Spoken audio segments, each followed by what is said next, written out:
Hello viewers, welcome back to my another new blog. তো আজকে চলে এসেছিলাম মেয়েকে নিয়ে স্কুলে। তো মেয়েকে বেসিক্যালি আমরা বাসেই স্কুলে পাঠিয়ে দিই, কিন্তু আজকে মেয়েকে নিয়ে এসেছি সঙ্গে করে। কারণটা জানো? কারণটা বলছি শোনো। কারণটা হলো মেয়ের শরীরটা খুব খারাপ ছিল, তার জন্য মেয়ের এক্সামও ছিল। তো বলেছিল পরে দেয়া যাবে, কিন্তু যে ভাবলাম না দিয়েই দিই এক্সামটা। তো মেয়েকে নিয়ে চলে আসলাম এক্সাম দেওয়াতে। তো মেয়েকে স্কুলে দিয়ে তারপরে আমি আর আমার হাজব্যান্ড দুজনে চলে আসলাম। ওর পাশেই ছিল একটা ছোট্ট চায়ের দোকান। তো চা, চপ, মুড়ি সব কিছুই পাওয়া যায় এখানে। তো দেখছি সবাই খাচ্ছে, তো আমরাও বসে পড়লাম একটু মাটির ভাঁড়ে গরম গরম চা খাবার জন্য। সকালবেলাটা খুব ভালোই কাটলো এই চা আর বিস্কুটের সঙ্গে। বিস্কুটের টেস্টটা খুব খুব খুব খুব খুব ভালো ছিল।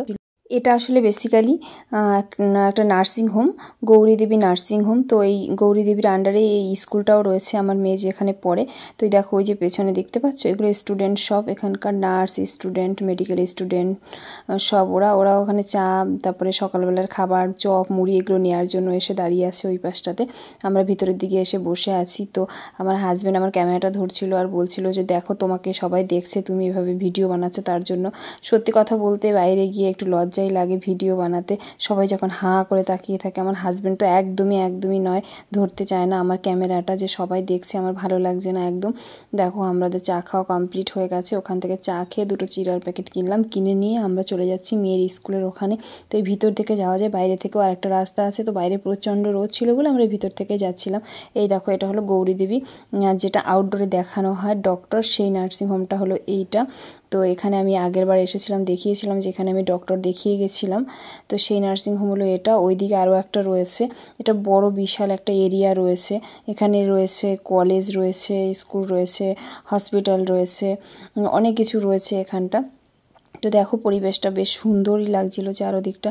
যাই হোক, হসপিটাল যতই ভালো পরিবেশ হোক, সত্যি কথা বলতে হসপিটালে এখানে না আসতেই চায় মন, আসতে চাই না একদম। আর আশা করি যেন কারো হসপিটালে না যেতে হয়। আমি আশা করলে কি হবে, আমি প্রার্থনা করলে কি হবে, সবাইকে একবার না একবার হসপিটালের দ্বারস্থ হতেই হয়েছে, আর হতে হয়ও। সেটা আমাদের সবাইকেই হতে হয়।